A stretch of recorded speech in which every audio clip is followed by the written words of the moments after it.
Vamos conversar com a doutora Aline Davi, que é professora, mestre e doutora em nutrição. É a Aline Davi ou a Aline David? Aline Davi. Da outra vez que você veio aqui, eu fiz a mesma pergunta. Me perdoe. Tudo bem? Mas a dúvida é grande. Tudo bem contigo? Também. Bom te ver novamente. Digo mesmo. A alimentação reflete diretamente na saúde, principalmente da mulher, não? Exatamente. As mulheres são as mais afetadas, tanto no lado positivo, mas também negativo, infelizmente. Especialmente quando a gente, nas alterações hormonais, na gravidez, na menopausa, né, doutora? Na fertilidade. Então, desde a infância até a adolescência, depois a idade mais adulta e na senescência também, com a menopausa. Bom, de olho, a gente sabe, né? A gente sabe o que pode, o que não pode, o que faz bem, o que não faz bem. Por exemplo, quando a gente vê ali frito, mas ali não é frito, ali é grelhadinho, ali né? É um grelhadinho, exatamente, um franguinho grelhado. Saudável, muito saudável. Peixe, muito saudável. Com certeza, ômega 3 na presença. É importante pensar, Regina, o quanto que a gente tem aqui de proteínas de boa qualidade. Boa. E nesse sentido, é fundamental fracionar a proteína ao longo do dia, consumi-la de modo adequado. Então, sabe aquela história assim, à tarde, eu tô com uma fominha e vou comer uma fruta. Ótimo, mas não pode ter só essa fruta. Tem que ter uma proteína junto com isso. Então, a gente tem que planejar. Essa dica é preciosa. Então, proteína ao longo do dia. Sim, não é só uma vez. E é muito comum, não é?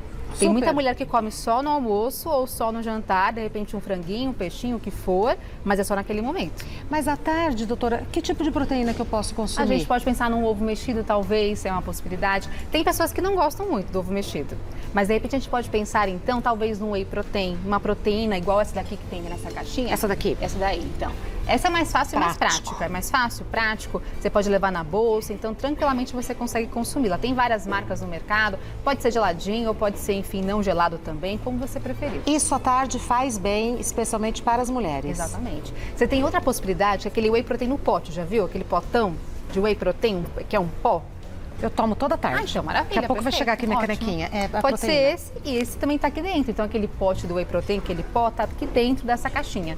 Aí, como for mais fácil para você. Se for aquele pote, que é o pó do whey protein, é ainda mais natural. Tem menos aditivos, pode ser mais interessante. Por que é importante essa proteína ao longo do dia? A gente consegue ter um bom estímulo tanto em saciedade, e lembrando que a gente tem muita fome ao longo do dia, o que é natural, então quanto mais proteína, mais saciada você fica. É um benefício então pensando em emagrecimento. Outra questão, a massa muscular. Então a gente sabe o quanto que ela vai decaindo ao longo da vida, infelizmente essa é uma realidade, e claro que tem que fazer exercício para conseguir contrabalancear isso. E aí, doutora, vai muito além da estética, é preservação da massa óssea. Com certeza. Então a massa muscular vai caindo também, massa óssea, massa muscular, e é uma questão que é importantíssima para a saúde de modo geral. Exato. Já viu uma paciente assim, um indivíduo de repente, que teve uma queda em casa, que aí fica acamado, não consegue andar direito, não consegue às vezes ir no banheiro sozinho porque não tem massa muscular suficiente. Exato. Então, por conta disso, a proteína é fundamental, seja ela qual for. O paciente, de repente, é um paciente que é vegano, vegetariano, tem proteínas vegetais também. A gente pode conseguir colocar proteínas da ervilha, até mesmo do amendoim que está aqui, é uma boa proteína. Grão de bico? Grão de bico também, feijões de modo geral. Ali, os grãos, lentilha, aveia, arroz. Lentilha, aveia. Então, a gente consegue formular isso para o paciente. Perdão, pode Imagina, concluir. claro que à tarde fica um pouco mais difícil, talvez, você pensar em natura consumir um grão de bico. Mas tem alguns snacks. Tem alguns snacks e eu tô pensando que é o seguinte, a gente também tem proteína na aveia, no grão de bico, na lentilha, no arroz? No arroz também, tem um pouquinho menos, mas também tem. Então aquela combinação do prato nacional nosso, de arroz e feijão, ele é perfeito. Tá. Muita gente fala mal, mas é totalmente o contrário. Ele é excepcional, até na combinação dos aminoácidos. Então não é só a proteína, mas a combinação de aminoácidos que estão dentro dessa proteína. Tá. E aí a complementação disso é bem interessante, que elas são fundamentais para o nosso corpo. Não só para a estética, mas para a saúde de modo geral também. A fruta, abacaxi, muito saudável e tal, mas não tem proteína? Não tem proteína. Tá. Então teria que ter uma combinação. Exato. Então, esse abacaxi, talvez com uma outra proteína, seja esse whey protein, ou de repente você faz uma preparação com esse pão integral, com o ovo mexido junto com isso. Tá. Então a gente vai fazer uma composição dessa alimentação. A fruta é excepcional, é incrível, mas ela tem que estar combinada com uma proteína juntamente com isso. Só a fruta fica uma dieta pobre. Fica um pouco mais pobre. Tá. Vamos aos mitos e verdades? Vamos, com certeza. Doutora Aline Davi, é mito ou verdade que quanto mais cedo a idade da menopausa, maior é o risco de osteoporose. E nós mulheres temos esse risco ainda mais exacerbado de osteoporose e osteopenia. Então, realmente é verdade. A menopausa, ela acontece com a gente, depende da idade e tem uma grande redução de alguns hormônios, como o estradiol. E esse estradiol que é responsável por isso, é um dos principais. E a massa muscular e a massa óssea vai decaindo também. Então, por conta disso, temos que ter uma total cautela em recomendações de nutrientes, especialmente proteínas e cálcio também. E a gente entra, então, numa questão do leite, que está até presente aqui na mesa pra gente. Não é que é obrigatório consumir o leite, ele tem bastante cálcio, de fato. Mas se a paciente não gosta do leite ou sente algum desconforto com o consumo de leite, o que é muito comum, muita gente tem desconforto com o consumo de leite, a gente pode pensar em suplementação de cálcio. Mas a cautela é importante. O cálcio, se ele for sozinho em suplementação, ele pode se depositar em alguns vasos sanguíneos nossos, o que não é interessante. Então é fundamental sempre ter vitamina D ajustada também. Então não dá para colocar só o cálcio sozinho, pensando em suplementação numa cápsula. Se eu fizer isso, eu tenho que avaliar a vitamina D do sangue desse indivíduo, para que eu faça uma combinação de suplementação, o cálcio junto com a vitamina D, para que eu evite essa osteoporose. É mito ou verdade que o colesterol da mulher pode aumentar na menopausa, assim como o peso? Exatamente. Ver mais um ponto que a gente pode ter uma intercorrência com a menopausa. Então, é verdade. Conforme aumenta esse peso e a menopausa tem total correlação com isso, até porque o estrógeno caindo tem uma maior chance, especialmente de gordura mais na região visceral abdominal. E essa gordurinha mais central na barriguinha é ainda mais envolvida com alterações metabólicas, cardiovasculares e também elevação de colesterol. Então é muito comum, de repente aquela mulher a vida inteira nunca teve nada de elevação, de colesterol, triacilglicerol, a glicemia também, tudo ok. Chegou a menopausa, desregulação hormonal, consequentemente mais gordura na região abdominal e, consequentemente, existe mais chance de elevação de colesterol, glicemia, triacilglicerol. Então é fato, é verdade. E é importante corrigir isso quanto a tempo. E a alimentação é um grande aliado. Sempre. É mito ou verdade que meninas que ainda não menstruaram não devem consumir nenhum alimento à base de soja? É mito, é mentira. Ah, bom. Ainda bem, né? Nossa. Porque a soja é bem completa, um alimento bem completo. E aí a questão é, a soja na sua composição tem um componente chamado de fitoestrógeno. É um componente que é semelhante ao nosso estrógeno. Mas a questão é a quantidade. Ninguém vai comer 1 quilo de soja por dia. Se consumisse, eu até ia falar que sim, é uma verdade isso. Mas a quantidade que nós consumimos não vai passar de 200 gramas, 300 gramas por dia. Não é nocivo. Então, não é nocivo. E até mesmo homens têm essa angústia, pensando que vai dar ginecomastia, que vai ter algum efeito deletério em redução de testosterona, mas não, a soja ela é inocente. A não ser com grandes quantidades muito elevadas que ninguém vai consumir ao longo do dia. Então, e como todo excesso, né, não vai fazer bem. Até água em excesso faz mal, né? Então tem que tomar cuidado. Bem observado. É mito ou verdade que cranberry pode ajudar a diminuir as infecções urinárias em mulheres? Super verdade. E muito comum, inclusive, em mulheres com menopausa. Não só na menopausa, mas ao longo da vida é muito comum mais em mulheres do que em homens ter essa infecção urinária. Então, cranberry pode ser sim uma opção. A gente pode pensar em suco de cranberry, que é bem fácil e prático. Você encontra hoje mais facilmente no mercado. Tem até sem açúcar? Tem até sem açúcar, é verdade. Para quem não gosta muito de açúcar. Pode ser o chá? Pode ser também, mas o suco ele é mais interessante. E tem a frutinha também sequinha, também, não tem? Gostosinha. Também, é uma boa possibilidade. É. Aí você pode colocar, de repente, na sua alimentação. É interessante com também. Iogurte vai muito bem. Iogurte, muito bem, ótima observação. É mito ou verdade que durante a TPM é recomendável evitar café, energéticos e refrigerantes? Verdade. Especialmente por conta da cafeína. Claro que vai depender de quanto que você consome. Se é uma xicrinha assim de café, tudo bem. Agora, se são várias ao longo do dia, o que muita gente faz, aí não seria tão interessante assim. Até por conta da cafeína ser mais estimulante, dar mais ansiedade e aquele sintoma da TPM ser mais exacerbado. E café descafeinado? Ai, tudo bem. Porque o problema é a cafeína. É a cafeína. Tá. E aí pensando, então, também em energéticos com muito mais cafeína, não seria tão interessante. Mas se for um descafeinado, sem problemas, pode utilizar sim. E aí, além do café, entra chá preto, também. Chá mate, chimarrão, tereré. Exato. Tudo que tem a cafeína. Se for um pouquinho, tudo bem. O ruim é esse excesso. Grande quantidade ao longo do dia e muita gente não se controla, né, Regina? E eu consome assim, o dia inteiro, o dia inteiro. Principalmente quem trabalha, porque às vezes você vai numa reunião, vamos tomar um cafezinho? Prefiro uma água, não toma um café. Ai, Só mais um cafezinho. Ai, vou dar uma acordada depois do almoço, um cafezinho. Inclusive, após o almoço é ainda pior, porque ele compete com alguns nutrientes da sua alimentação. Se quiser tomar, pode tomar, mas tenta evitar ao máximo após o almoço. Inclusive, na suplementação com cálcio, às vezes eles pedem para que seja longe das refeições com café. Sim, tem uma competição entre ambos. Então, a gente coloca sempre longe, sempre distante, para que exista uma absorção total desse cálcio e não tenha competição. E aí, distante é o quê? 1 hora, 2 horas? Umas 2 horas seria um pouco melhor. Tá. Dá para esperar. Agora, se a ansiedade for grande para tomar um café, 1h30 vai lá. Perfeito. Temos perguntas do pessoal de casa, me dá um minutinho, doutora. Tá bom. Pronto. A gente vai... Por que a gente faz essa pausa? Para assimilar, porque é muita informação importante. Eu falo até amanhã, ela fala não até já. Eu falo até já, ela fala não até amanhã. Vamos para as perguntas, doutora? Com certeza. Fernanda mandou a primeira. É verdade que grávidas não podem comer comida japonesa? Vai depender. Do Se quê? for crua, aí realmente não é interessante. Ah, por quê? Porque nós temos mais bactérias ali presentes, especialmente por conta da manipulação. Então, o corte desse peixe, a pessoa que pegou, colocou a mão ali, então tem muita contaminação. Cru. Se ainda é frito, grelhado, cozido, tem a temperatura que vai matar esses bichinhos. E grávida por conta do bebê, né? Por conta do bebê, exatamente. Para não pegar uma infecção, Deus me livre guarde. Não, com certeza, é muito sensível. E não só comida japonesa, mas qualquer carne crua, mal passada, não é interessante, com toda certeza. E outra coisa que é importante falar, aquelas gestantes que comem fora de casa, saladas cruas também. Eu ia perguntar. É a mesma coisa. Então, preferencialmente, 1000 vezes, todos os alimentos cozidos, assados, nada cru. A não ser que for em casa. Sim. Aí na sua casa você coloca hipoclorito, coloca lá toda a solução para limpar, higienizar bonitinho, aí tudo bem. Tá. Agora, se é na rua, eu fico muito preocupada com isso. Então, melhor evitar. Então, aqui no pacote de comida japonesa, todos os alimentos crus, inclusive saladas. Exato. Tá.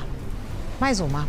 Mariana, tenho síndrome de ovários policísticos. Preciso parar de consumir carboidratos e fazer uma dieta low carb? Essa pergunta é muito frequente. Tem muita mulher com essa SOP, que é essa síndrome, cada vez mais. E ela está muito atrelada, normalmente, a um excesso de peso corporal. E a questão é, a gente pode pensar em outras estratégias, em outras dietas que visem emagrecimento. Mas, se eu te falar qual que tem mais eficácia, mais evidência científica, realmente tem uns bons dados com dietas low carb. Não é que é obrigatório, mas se você consegue seguir uma dieta com mais restrição de carboidratos, realmente é interessante. Então, vale a pena seguir sim. O que mais importa é emagrecimento normalmente, porque a maioria tem sobrepeso. Então, se você conseguir emagrecer com uma dieta com um pouco mais de carboidrato, também é viável, é possível. Mas a gente consegue bons resultados sim com dietas com redução de carboidratos. Não é que tem que zerar o carboidrato, mas é uma redução por volta. Quando a gente calcula toda a alimentação, que é 100% do seu dia, 30% das calorias até 40% no máximo em carboidratos. Então, essa alimentação de 30% a 40% das calorias totais seriam os carboidratos da sua alimentação. Lembrando que no brócolis tem carboidrato. Tudo tem um pouquinho, mas dá para calcular. É tranquilo, dá para fazer sim, com toda certeza. Não é uma restrição tão grande assim. Sim, não é. É que é o hábito, né, de abrir o pacote, comer o pão. Na hora que você pensa em fome, você pensa o quê? Num pão, num sanduíche, num bolo? Complica. Se for toda hora, né, pão, bolacha, biscoito e pão. Aí estourar o concordo carboidrato. Contigo. Tá. Aí de manhã é a bolachinha, à tarde é o pãozinho. Só isso, aí tem que controlar com certeza. Mais uma, da Júlia. Tenho tido candidíase pelo menos uma vez ao mês. Estou evitando açúcar, mas mesmo assim eu não consigo melhorar. Probióticos valem a pena? O que devo fazer? Ela fez uma boa opção de cortar o açúcar, de reduzir o açúcar de adição especialmente, que aumenta a chance dessa infecção.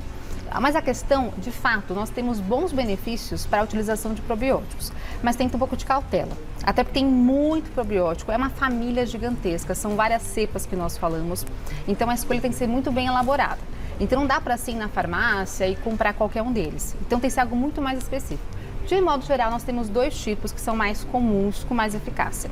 Lactobacilo, que é muito comum, e também Bifidum bacterium. Esses dois, a combinação deles, e são várias famílias, são vários tipos que a gente pode combinar para esse tratamento. Então, verdade, vale a pena sim, mas cautela, com uma autoprescrição. Então, busca alguém que faça direitinho para você, mas dá grandes resultados para a candidíase, com toda certeza.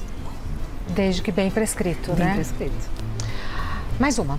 Yasmin, mulheres que amamentam e desejam produzir mais leite devem comer canjica. Essa é boa, da idade lá da minha avó, né? É muito comum falar sobre isso.